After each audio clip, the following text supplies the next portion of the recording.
Thank you very much, Antonia, and thank you, Helmut and Antonia, for having me here and for inviting me.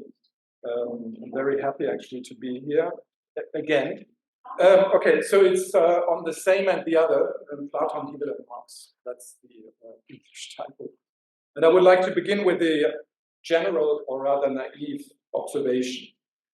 When we talk about dialectics, as at this conference, we can make two additions that improve our talk of the dialectic in the next moment. So firstly, we usually specify exactly which dialectic we're talking about. For example, we say the Platonic, the Hegelian, or the Marxian dialectic. We can then either talk about this one dialectic alone, such as Hegel's or Marx, or we can work out its relationship to a different dialectic, such as the difference between Hegel's dialectic and Marx's dialectic. So we may speak of the dialectic, but we assume that there are indeed several dialectics. So there are several dialectics, and what connects them is not easy to determine. But one question that reaches all dialectics is the question of the non-dialectical or the anti-dialectical. This is the second addition we can make as soon as we talk about the dialectic by asking about the non-dialectical. We presuppose that we know that the dialecticians are always at odds with the ancients of philosophy or with the metaphysicians or with the Hegelian. But the question of the non-dialectical does not simply appear as the question of the opposite of the dialectical, but rather rests on another moment that is inscribed into the word itself. Namely, dialectics develops in relation to something else. The problem of difference is inscribed in it, and it does not begin with itself, not with its identity, but it begins differently in the other. The dialectic refers to the other, to the non-dialectical. So my naive observation, by which I would like to begin, refers to two moments. Firstly, there are different or several dialectics, and secondly, a dialectic refers to something non-dialectical or anti-dialectical. It does not begin with itself. Dialectics is therefore multifaceted and retrospective. From the first consideration, so that there are many dialectics, no particular difficulty seems to emerge at first. It is, of course, the case that the individual dialectical philosophers or philosophies refer to each other. Hegel refers to Plato, Marx refers to Hegel. They refer to each other, they differentiate themselves from each other, they reformulate the method of dialectics. This is the history of philosophy, you would say, just as there are various drafts of phenomenology or hermeneutics or transcendental philosophy.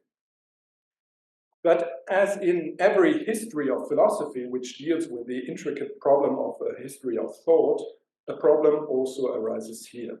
You either end up with a history of influences and receptions, or you have to relate this history back to the ideas that unfold in them. Nowadays, so today, as everyone knows, the question of the ideas that move thought has fallen somewhat out of fashion. We often speak in general terms when we think about history or evil or man, but at the same time, we usually refrain from asserting the existence of such universals independently of their empirical manifestations. So we ask, for example, something like, what is the good? But the question is at best rhetorical, and it is only posed in order to establish, first of all, that we cannot speak of the good in general, but must instead consider context, circumstances, situations in which we can identify moments of relative goodness. All of this is part of the decline of universal definitions and orientations that characterizes our time.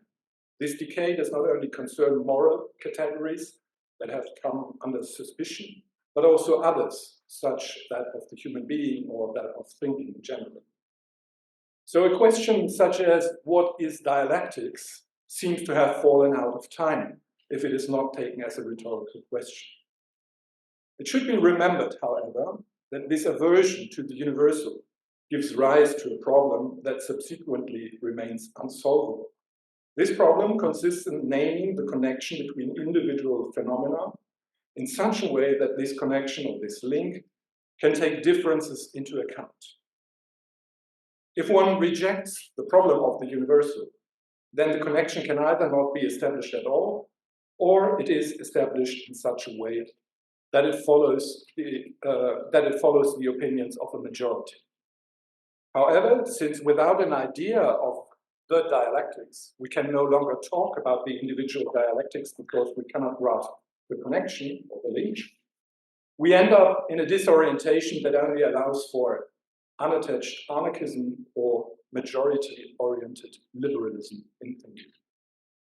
However, there is a special feature of dialectics. So what I want to say is actually that any thought that does not ask for the question of what is the idea of dialectics will end up in unattached anarchism of opinions or majority-oriented liberalism. However, there is a special feature of dialectics. This peculiarity consists in the fact that it discusses dialectics, discusses the relationship between the idea or the general and the concrete unfolding in such a way that one cannot be understood without the other. However, not only can the one not be understood without the other, but it would be even more accurate to say that the one relates to the other as something different from it. Let us take one simple example. Marx claimed that his dialectical method was, I quote, not only fundamentally different from Hegel's, but its direct opposite, unquote. In terms of reception history, it could be said that Marx read Hegel, turned away from him, and proposed a different understanding of dialectics. What remains absent is the shared reference to dialectics, which is not only to be found in a negative dismissal, not even in those moments in which Marx then proceeds in a Hegelian manner, but which consists in the fact that Marx simultaneously ascribes to himself a dialectical method shared with Hegel, but which is the opposite of the Hegelian method. So he does the same thing, but differently. The problem, or this problem, is not reached as long as one follows the individual shifts, revivals, or re-evaluations that Marx undertakes. But this problem consists in the question of the dialectics, of the same dialectics. It poses the question of what remains of Hegel's dialectic if one holds the opposite in all positions, and how the two opposing references are connected with each other. This cannot be determined from the perspective of the history of research, but anyone who dared to postulate an idea of dialectics would also be faced with the problem of explaining how an idea can unfold in its own opposite. The problem presented by Marx's sentence cannot be solved satisfactorily from either side. Now, of course, there are still some Marxists, and there are a lot of Hegelians, and the one claims that the other can only be understood according to their standards. So talk of the opposite would have to be understood either from a Marxian perspective or from a Hegelian perspective. Provided, however, that one maintains a connection between the two positions, then the two questions come back again. If Marx speaks of Hegel as the opposite of himself, then we have to ask what this means. That Marx's dialectic is linked to its opposite, when this opposite cannot only be understood, cannot be one that is determined solely by Marx and with Marx, but when this opposite also has a real existence that is linked to Marx through a difference. The same applies, of course, in reverse. The negation of the other introduces a moment of recognition of the other in which it loses itself. So the peculiarity of dialectics, as I said, is that it discusses this relationship between the idea and its unfolding in such a way that the one is related to the other as different from it. Thus, in a simple understanding, Marx's sentence can be understood quite marvelously as a dialectical sentence. It participates in the idea of dialectics in an outstanding way because it refers to another part of dialectics as different from it, even showing to be its opposite. The idea is present in the diversity of its unfoldings, and that is its place. We can therefore say that there is no problem at all in mediating the history of ideas with the moments of real development, because we simply have to insist that the idea changes in its unfoldings and that the unfoldings change the idea. But this formulation only conceals the problem. With regard to the relationship between Marx and Hegel, we need to be more precise.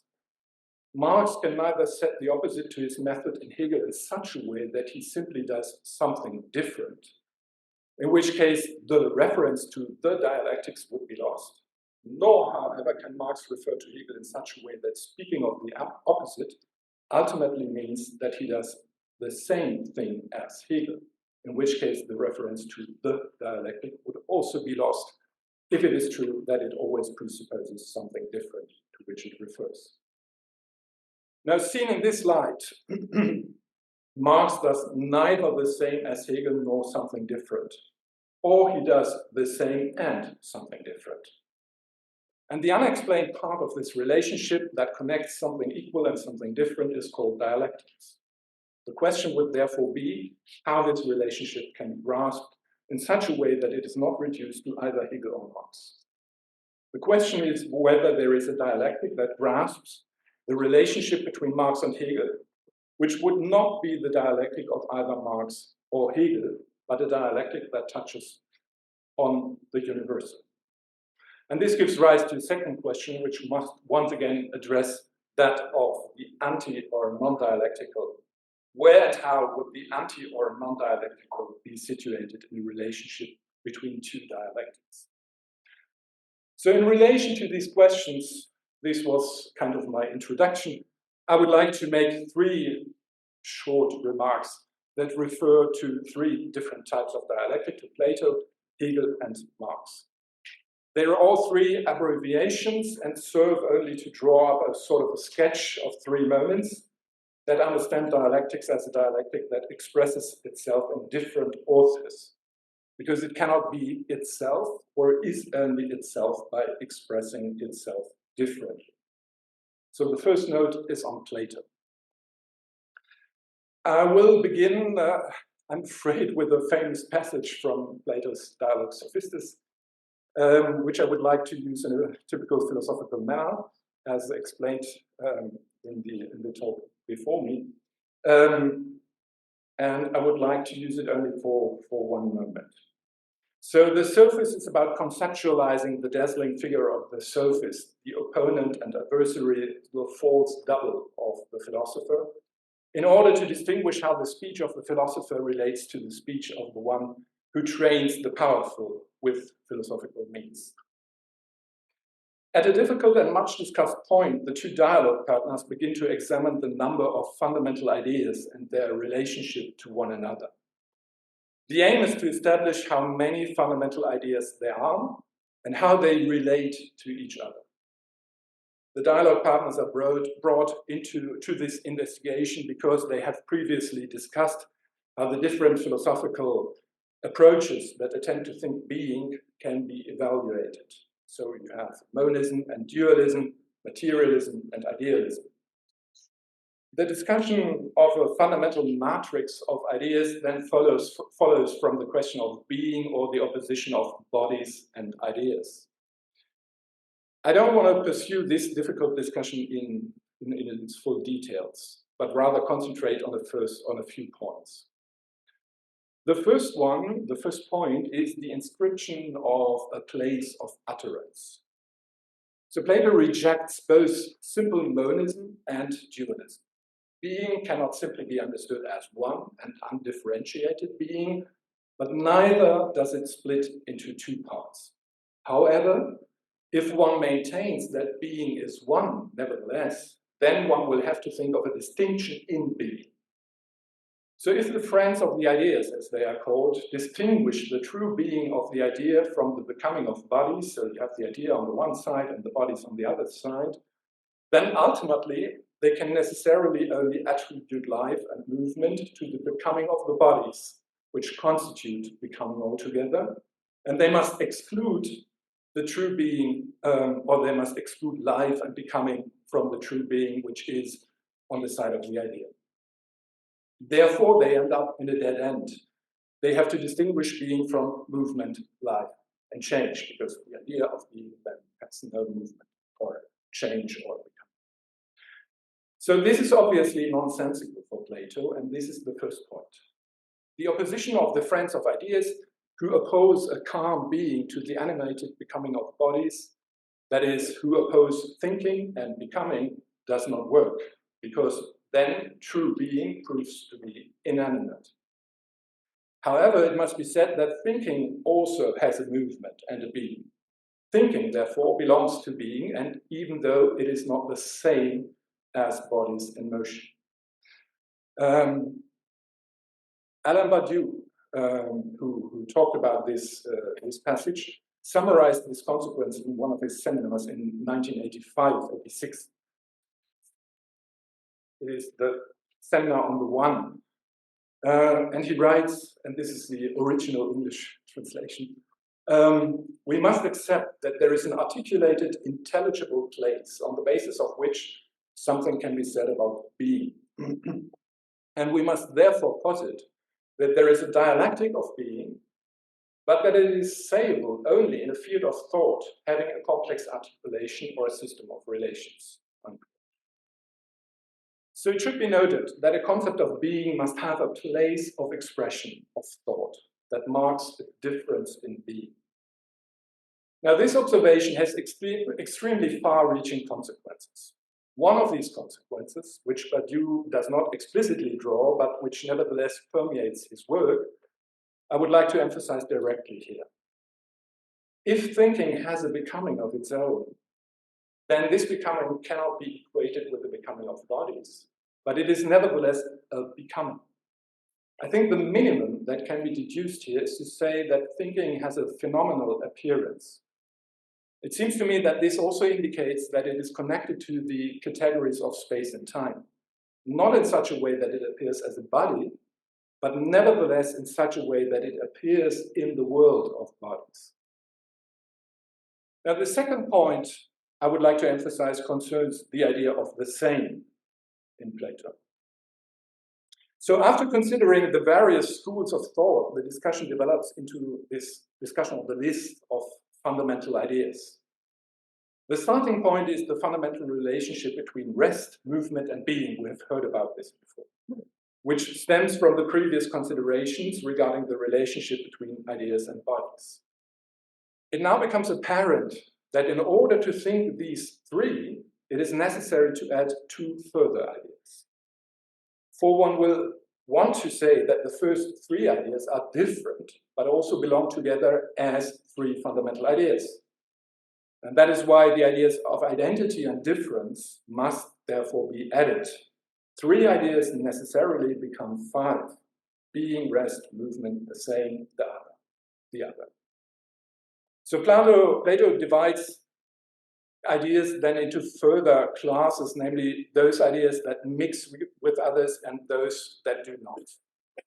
Being mixes because rest and motion are added to being, so being can be mixed with the other ideas, but rest and motion themselves do, of course, not mix. You have either rest or you have motion, but you cannot have a mixture of two. I now follow Badiou's presentation once again, who points out that Plato does not present the mixture itself as an idea, but rather as a specific feature of the dialectic. The dialectic is the instance of the mixture, and in this sense, according to Badiou, becomes a meta-idea. It does not belong to the two classes of ideas, but it concerns the mixtures or the mixture of ideas itself. But let us put this back for a moment. As for the idea of the same, it cannot be universal in the same way as being. If the idea of the same were to apply to all other ideas, which would be the true understanding of a universality, then all ideas would have to be the same. So as all ideas would have to be drawn together and the differences would be lost. All ideas would have to be the same, and therefore there would be no further difference. Badiou's conclusion is the following. The same can only be understood in such a way that it leads an idea to inscribe itself twice. In order to think the same, but he writes, an idea must be related to itself. The idea of the same is universal, but in the sense that it relates, what it does is to relate every idea to itself. So the same is about the double inscription of anything, of any idea.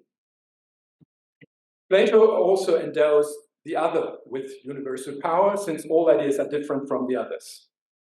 However, Plato does this by ruling out the possibility of this other dissolving into something that would be different from itself. That is, that would have an existence as pure difference. So what Plato does is to stabilize the other by keeping the other distant from being.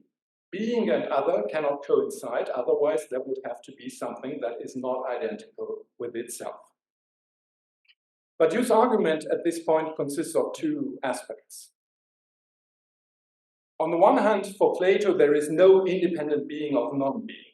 This is what Plato does not accept, because there is no independent being of the other. On the other hand, however, Plato uses the category of the other for the acquisition of non-being. And he does this by going through the question of movement. The conversation comes to the question of change, which is brought about by movement. Movement participates in being, obviously, but not because it is distinct from being. Movement is being and non-being, and in turn, through the movement, thus determined, non-being is inscribed in being. But Hugh's argument here is that Plato does not recognize the non-being's own existence, but instead the infinite difference of becoming. So there's no own idea, existential idea of the non-being.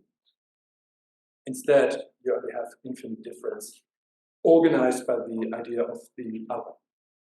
In other words, to say that something is and at the same time is not yet to say that a non-being is as such. So, but the other has a further function. If we remember that Badiou and Plato had assigned dialectics the place of a meta-idea, then it now also becomes clear that the category of the other supports this division. For Badiou, this results in a relationship between logic and dialectic. And I quote Badiou again, "Every logic implies a dialectic, and there is always a name for the gap between them," unquote. So the dialectic is the dialectic of logic, of the logic. But it does not follow logically from logic, but takes place in relation to the other, the non-being, which is enclosed. In his seminars in the years 2007 to 10, for today, Plato, Badiou returns to this passage from Plato again.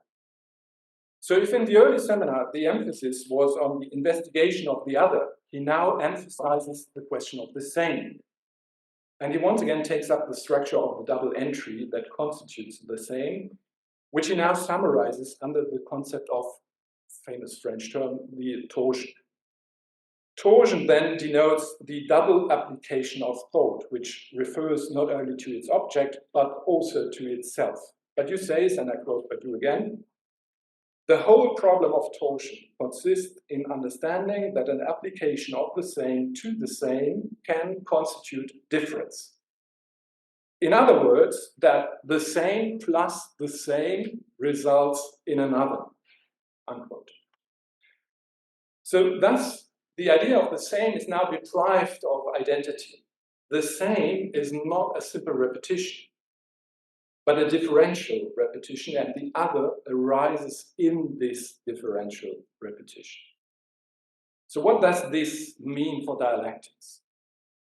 The dialectic, a figure that is carried out by the other, because it differs from logic, is on the one hand a moment of the same. But on the other hand, it is that moment of the same that arises from a repetition by distinguishing itself from it. The dialectic belongs to being, but is also different from it. It confirms the differential repetition. I would like to note that these 2 points are urging repetition themselves. Not only because a place for utterance is written into being, which gives thinking a temporal spatial reality, but also because the two, the figure of the two, precedes the one. I will come back to this later, but I would already like to suggest that this urge to repeat is already manifested in the conversational structure of the Platonic dialogues. So in order to think the one and its dialectic, it takes two to open up the space in which the one can move. The second remark concerns Hegel. Here too, I would like to recall a short moment, a familiar moment. In this case, the figure of the so-called der spekulative Satz, the speculative sentence from the preface of the Phenomenology. But once again, I would like to concentrate on just one small aspect that relates to the place where the speculative unfolds. Hegel cites the relationship between subject and predicate to show how, in a normal sentence, such as God is being, a normal sentence, like we talk, the subject, God, dissolves into the predicate being. So if you say God is being, then Hegel's notice that the subject God is actually then found again dissolved in this predicate of being. And thus the subject loses itself, since it is now being. As if you say God is being, then you can go to the side of being and say, well, this is God, this is the place of God. Subject and predicate prove to be intertwined. What was previously predicate now reveals itself as substance. This is how, in Hegelian parlance, no? God as being then proves that being is the substance into which God can only be understood, in which God can only be understood as a subject. An interlocking that does not allow God to be thought in the place of the subject independently of the predicate. So at the end, you're not allowed to think God simply on the side of the subject, because it is precisely to be found in the substance of being. Hegel speaks of a speculative, dialectical movement of a sentence that consists of an inward inhibition and a non-existing return of being into self. Now, there is not only the subject of the sentence, which Hegel considers, but also the knowing subject. So the subject that arranges the relationship between subject and predicate. Perhaps also say the philosopher writing this sentence or thinking this sentence. So this knowing subject is also stopped by the movement of a sentence. It cannot freely dispose of the predicate, but still finds the subject in the predicate. The knowing subject thus stumbles over the sentence it is putting together. In the sentence of speculative thinking, the knowing subject thus believes that it can connect. So at first it believes that it is able to connect and free and limited subjects with a free and limited predicate, but it is inhibited, thwarted by a movement that cancels this distinction between the two components. There's actually, in the second step, you see that this distinction between the two moments is impossible. The speculative proposition is opposed to the proposition of representational thinking. Resonierendes Denken, wie wir das nennen. It reverses it, makes it impossible. For Hegel, however, this movement of the speculative proposition is one that cannot simply be expressed in itself, for example, in another proposition or sentence. Rather, the speculative movement must be expressed. And Hegel writes, and I quote Hegel in the Deep L translation, so help me God, that the form of the sentence is cancelled must not only happen in a direct way, not through the mere content of the proposition, but this opposite movement must be expressed, ausgesprochen. It must not only be that inner inhibition, but this regression of the concept into itself must be represented, dargestellt. This movement, which constitutes what the proof should otherwise accomplish, is the dialectical movement of the proposition itself. It alone is the real speculative, and only the utterance of its speculative representation. End of quote. Now, first of all, nothing speaks against understanding this utterance as a further proposition or as a further sentence or a set of sentences writing. So when Hegel writes the phenomenology, is he not also expressing the speculative moment of representative sentences? Speaking out, aussprechen, certainly does not necessarily have to mean the form of oral conversation, lectures, or dialogue. But uttering must at least mean that the speculative content of a proposition of representative thought cannot be captured in another proposition of reasoning thought. The pronunciation that Hegel emphasizes is more complicated. Hegel argues that the speculative moment of the sentence is probably the reason for the frequent complaints about the difficulty of philosophical texts.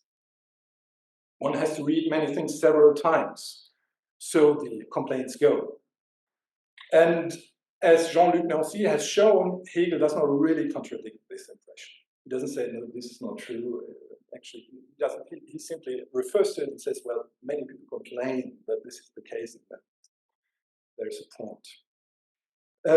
So it's true, actually. You have to read several times. And this now provides the key to a presentation that Hegel calls plastic. Repeated reading, reading twice, produces the plastic form of the philosophical proposition. The plasticity results from the linking of subjects with predicates and the movement that this linking releases and is unable to control. This means, however, that the stage of this plasticity, the stage on which it develops and is presented, is reading. Jean-Luc Nancy has said that we must read Hegel differently, that we must read the other in Hegel. In this other reading, the voice that pronounces the speculative truth, and it speaks, as Nancy calls it, resounds. Whoever reads Hegel hears a speculative voice that is not simply Hegel's voice, but a voice of the speculative that rises up in the interstices of the double reading in our heads. So reading the text several times does not mean reading it twice in succession, but reading it several times at the same time. You have to read this text several times in order to grasp its content. Nancy emphasized this with a reference to the German word fassen, to grasp. I quote Nancy, "To grasp means to seize, to catch, to take in one's hand. It's about tackling the sentence and the whole of philosophical writing differently, at a different end, or at both ends, or in a completely different way. In any case, it's not just about the meaning of this sentence, but about its form." Unquote. So thus we're in the middle of the Platonic argument. The same proposition necessarily appears as another, but the side of the other appears separately. It does not appear as a further reasoning or as a further analytical form of the proposition, but the other appears in the doubling of the same. Now, if the other appears in this way, in the doubling of the same, then it cannot be said that dialectic presupposes something, an other, that something must precede it. Nancy has also named this point, and I quote Nancy again, "Like there is not a preface that precedes Hegelianism," so there's actually no preface to the phenomenology, "there is nothing that is presupposed to Hegelianism. Certainly, the sublation is presupposed, but the presupposition of the sublation is to be read in its positing, is to a certain extent the presence of the text," unquote. So everything in Hegel happens in the text and in its reading. The twofold inscription of the same thus leads us not only to the fact that the other arises from the text, but also to the fact that nothing precedes the Hegelian text. The fact that nothing precedes it should be understood in this way, though. The text creates for itself that which precedes it. The preceding is in the presence of the text. Let us take this doubling as seriously as Hegel did and regard it as an exemplary case of a method. or it can be understood as the core or a cell of dialectics, since dialectics, as Hegel reminds us, quote, likewise has sentences as its parts or elements. The difficulty pointed out, therefore, always seems to return and to be a difficulty of the thing itself. So we are therefore not only dealing with the question of the proposition and its form, but also with the minimal structure of dialectics in its entirety. The doubling of the proposition that is displayed to us first unfolds the plasticity that Hegel calls it, and the voice that Nancy calls it. But it can only unfold in the process of double reading. The place of the speculative representation of the dialectical shifts insofar as this plastic representation or plastic presentation can only be realized by being read. The reader here is a generalized figure. In each reading, the speculative must express itself differently. So if everybody of us is reading Hegel, it will express itself differently, and yet it will participate in a common process of the speculative.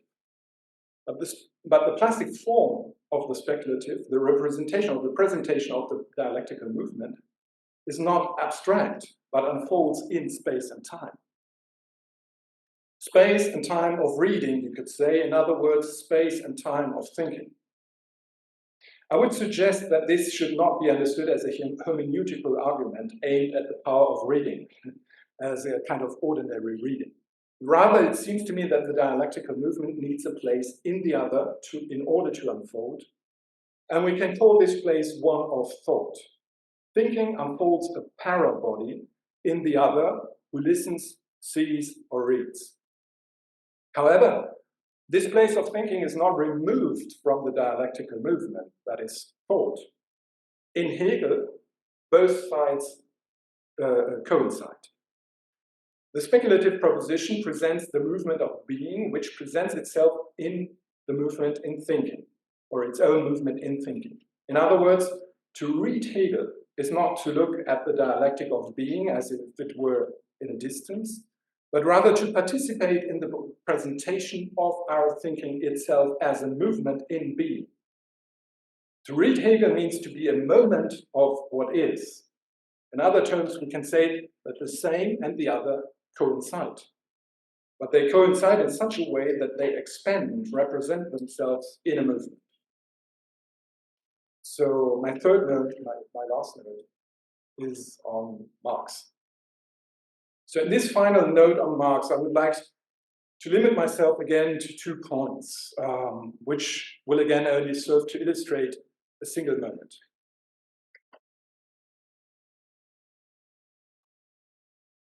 In the early economic philosophical manuscripts, Marx engaged, as you all know, in an argument with Hegel, which is often understood today to mean that Marx opposed or set himself in opposition to a sort of abstract Hegel, against which he made the argument of a real empirical or actual reality.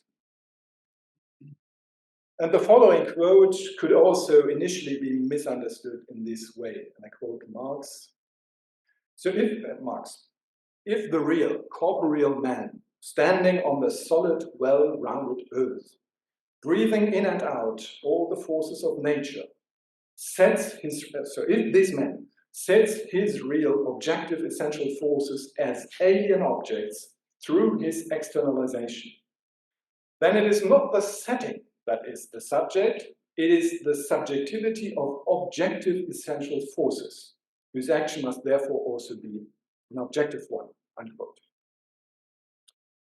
Now, there is no doubt that Marx, especially the early Marx, uses a vocabulary of empiricism to combat the abstract Hegel and his pseudo-concrete epigones. However, the entire argument is designed as an intervention in the Hegelian development of self-consciousness. This can be seen in the use of terminology, reality, appearance, consciousness. All these concepts that Marx uses are placed very precisely in Hegel. They are placed beyond sensory certainty and before the concept. So exactly in the movement of mediation. Marx is not concerned with the revaluation of naive empiricism against the abstract Hegelian spirit. But Marx is concerned with an interruption of the concatenation of abolitions, or sublations, which in Hegel allow every object to become an object of self-consciousness. An object which self-consciousness recognizes as its own.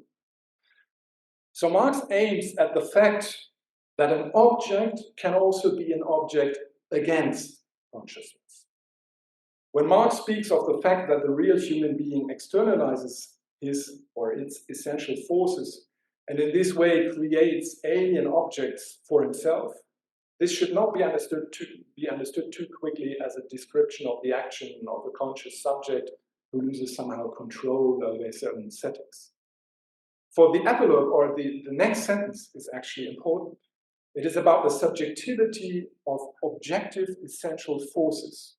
And it is these forces that set themselves objectively. And they posit themselves more precisely in such a way that they are hostile to each other. So what thus emerges is not the positive or positivist description of a loss of power, but the real division of essence directed against Hegel. Essence, the essential forces, diverges in such a way that it cannot be related to each other in a self-consciousness. Marx's objection to Hegel is not to be found in the fact that Hegel would have overlooked real objects or reality in general.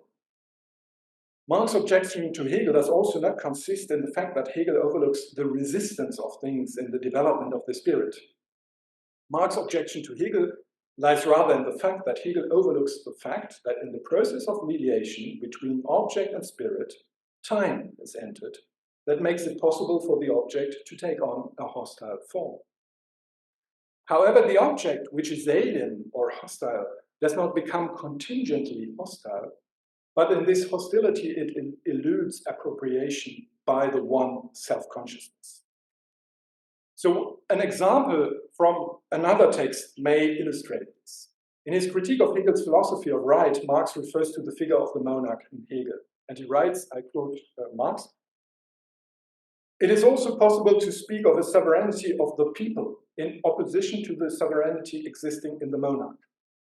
But then it is not a question of one and the same sovereignty that has arisen on two sides, but of two quite opposite concepts of sovereignty, one of which is one that can come into existence in the monarch, the other one that can come only into existence in a people.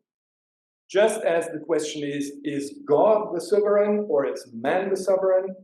One of the two is an untruth, albeit an existing untruth." Sovereignty, unquote. Sovereignty of the people and sovereignty of the monarch are opposed to each other, but both forms of sovereignty exist, even if the one is only an existing falsehood.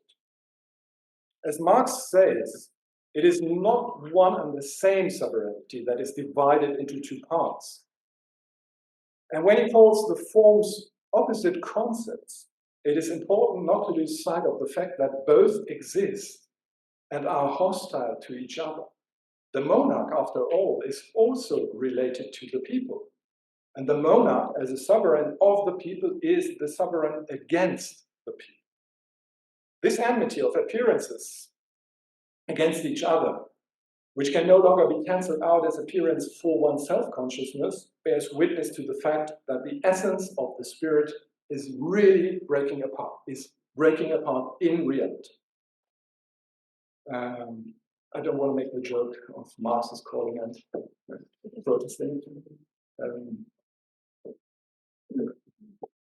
The second point, however, is Marx's text itself.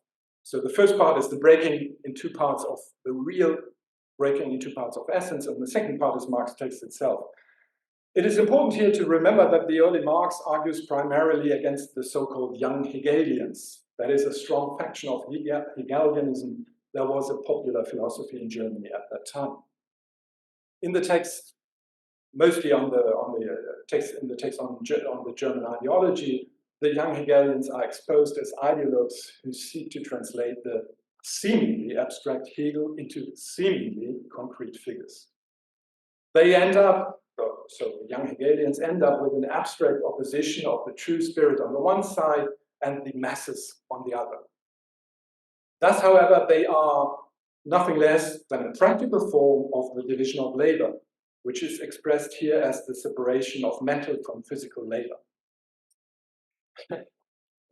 Young Hegelianism is not a theoretical phenomenon, but it's a real product of the abstract division of labor. If now, should I say it? I mean, Diebel turned young Hegelians into Jungian Hegelianism, which is a kind of it's a kind of a nice mean joke. Let's bracket this. So if one now reads Marx's discussion with Hegel against the background of this actually existing young Hegelianism, then it becomes clear that the division of essence into phenomena for self-consciousness and phenomena against self-consciousness is a division that actually takes place. The real form of an abstract Hegelianism is young Hegelianism, because this thinking really unfolds in space and time. It is given abstractly, but it is there, and it exists abstractly and concretely as a form of the division of labor that expresses itself in the structure of property, but also in the philosophy of property on the one hand, but also the philosophy of young Hegelianism as the rule of the spirit over the masses. So if Marx intervenes in this form of really existing thought, then it is also important for Marx to accept this real movement of thought. Theses, pamphlets, the confrontation with movements and factions, Marx himself is a moment of an expression of phenomena that cannot be reckoned to the abstract young Hegelianism form, to the abstract young Hegelian form of a self-conscious spirit. So Marx himself is a moment of the expression of the splitting of the essence. Thus, the entire work appearing under the name of Marx must not be understood as a theoretical abstract discussion, but the name Marx designates the place where the division of essence is expressed in a form. And I would like, and I need to summarize. The dialectic can only be expressed or enunciated. And this means that it does not fall under the ranks of the individual moments of being, but concerns the fundamental structure of the mixture, which is in turn itself not a further moment, but something else. The dialectic requires a place for its enunciation, which in turn must itself be ascribed a being, but which at the same time introduces a difference or a different into this being. The expression of the dialectic exhibits a plasticity because it inscribes itself into being as a real movement. The expression of the dialectic drives thinking beyond itself because it needs a place in the other. At the same time, the dialectic points to the primacy of the same over the other, not as the priority of identity over difference, but as the priority of differential repetition. This repetition also leads to a movement that lends plasticity to dialectical thinking. We find then a different formulation of these relations in Marx and Hegel. In Hegel, the same coincides with the other. The place of enunciation coincides with being. The same refers to itself through the mediation of negativity. In Marx, on the other hand, the essence comes apart, and the place of the expression of this coming apart is the Marxian text itself. If Hegel foregrounds the one in its division, which is referred to itself through its negativity, Marx shows the two, which is driven apart through negativity. The non-dialectical, in turn, is inscribed in Hegel as negativity in the movement of the sentence. In Marx, it appears on the other side in the figure of the young Hegelianism, which places abstract sensual certainty, the conviction of the identity of the one with itself, in front. We can therefore say that both Hegel and Marx allow the dialectic to proceed via negativity, but that both Hegel and Marx also affirm the two of the same. But we can also say that the dialectic is connected to its enunciation, that the connection between, or the link between dialectic and utterance is an affirmation of the same. This affirmation necessarily drives thinking to a plasticity of its presentation. It must be uttered, and this utterance cannot be an identical repetition, since it presents a movement of the proposition that cannot be depicted in the same proposition as a proposition of reasoning thought. Ultimately, it cannot be depicted because thinking itself has a spatial-temporal relationship that it is not able to grasp. All thinking is an expression that is unable to grasp its own unfolding. But dialectical thinking as a plastic thinking is able to present this plasticity. Now, in order to think the primacy of the same in Hegel and Marx, we have to go back to Plato. Not because Plato thought it more clearly, but because with Marx and Hegel we have two positions of the other before us. So Marx, however, expresses a contradiction in Hegel, namely that mediation requires time, in the course of which it can rise up to a hostile objectivity against consciousness. This expression of the Hegelian dialectic in Marx is necessary, because the Hegelian dialectic also pushes beyond itself. Its own differentiation from itself, its own inequality with itself, will have to be uttered. This is what Marx does. So we can go back to Plato in order to emphasize the affirmation of the same, which is expressed by Hegel and Marx through negativity. We can trace the dialectical relationship back to a relationship of affirmation and negation, in which negativity forms the inner difference of affirmation. However, it is necessary to go back to Plato because here we can see how the affirmation of the two leads to negativity. The primacy of the two must express itself through negativity if it is not to be a pure identitarian repetition. The Platonic idea of the dialectic, which transcends itself, must first bring forth the negativity in order to examine this too, to affirm it in such a way that it is not a pure identical repetition. In other words, in order to read the idea of the dialectic, one must read it in such a way that the negativity emerges. Marx and Hegel can thus be understood as realizations of the Platonic dialectic.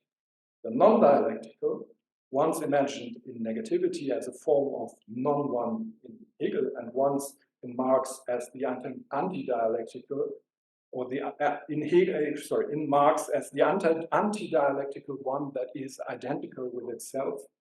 So this non-dialectical changes in this light. Seen from the point of affirmation, the non-dialectical is the repetition of the same. Seen from negativity, the non-dialectical or anti-dialectical is the one. In both cases, the anti-dialectical precedes and it unfolds in each of its utterances as something different. So in a very, very final conclusion, I would like to formulate 5 hypotheses. So the first is the dialectic only presents itself through its enunciation in the different.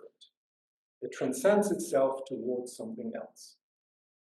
The dialectic, therefore, is not anarchist, not liberal, and not democratic.